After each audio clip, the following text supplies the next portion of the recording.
ধর্মনগরে আশিস সাহার উপস্থিতিতে সাংগঠনিক বৈঠক ও কংগ্রেসে যোগদান। ধর্মনগরের জেলা কংগ্রেস ভবনে আয়োজিত এক গুরুত্বপূর্ণ সাংগঠনিক বৈঠকে মঙ্গলবার যোগ দেন প্রদেশ কংগ্রেস সভাপতি আশিস সাহা। মূলত সারা দেশব্যাপী কংগ্রেসের মনরেগা বাঁচাও সংগ্রাম কর্মসূচির অঙ্গ হিসেবে আগামী 17 ফেব্রুয়ারি আগরতলায় রাজভবন অভিযানকে সফল করে তুলতে এই বৈঠকের আয়োজন করা হয়। বৈঠকে জেলা ও ব্লক স্তরের কর্মীদের সক্রিয় অংশগ্রহণের উপর জোর দেওয়া হয় এবং আগামী দিনের রাজনৈতিক রূপরেখা নিয়ে বিস্তারিত আলোচনা করা হয়। সভা শেষে সাংবাদিকদের মুখোমুখি হয়ে আশিস সাহা জানান যে 56 নম্বর ধর্মনগর বিধানসভা কেন্দ্রের আসন্ন উপনির্বাচনে বিজেপির বিরুদ্ধে লড়াই করাই তাদের প্রধান লক্ষ্য। এদিনের ওই বিশেষ সাংগঠনিক সভার মাঝেই দলীয় কর্মসূচিতে অনুপ্রাণিত হয়ে ধর্মনগর বারের দুই বিশিষ্ট আইনজীবী জোসেফ আলাম ও কল্পজ্যোতি নাথ আনুষ্ঠানিকভাবে কংগ্রেসে যোগদান করেন। তাদের পাশাপাশি যুবরাজনগর বিধানসভা এলাকার প্রাক্তন এক শাসক দলীয় পঞ্চায়েত সদস্য এদিন কংগ্রেসের পতাকা হাতে তুলে নেন। প্রদেশ সভাপতি আশিস সাহা নিজে তাদের হাতে দলীয় পতাকা তুলে দিয়ে দলে বরণ করে নেন।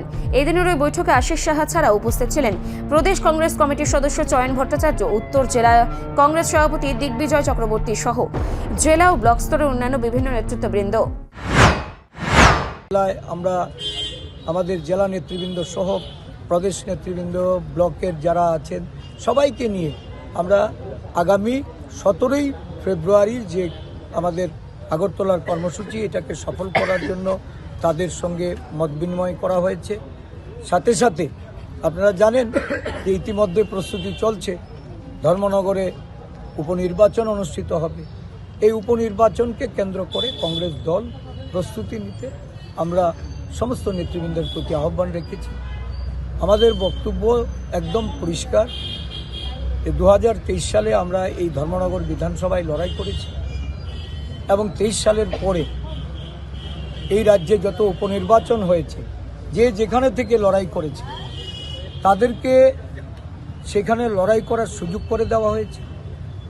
বিজেপিকে পরাস্ত করার জন্য, ক্ষমতাসীন বিজেপি দলের বিরুদ্ধে লড়াইটাকে আরও জোরালো করার জন্য কংগ্রেস দল বিগত 3টি উপনির্বাচনে যেখানে যারা লড়াই করেছিল সেই লড়াইকেই সম্মান জানিয়েছে।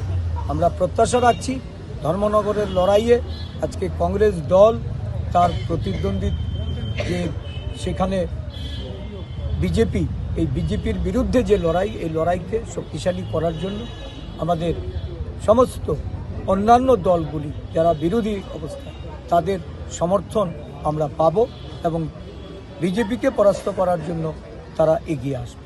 স্যার, আপনি বললেন ধর্ম রিপোর্ট সংবাদ প্রতীক্ষা।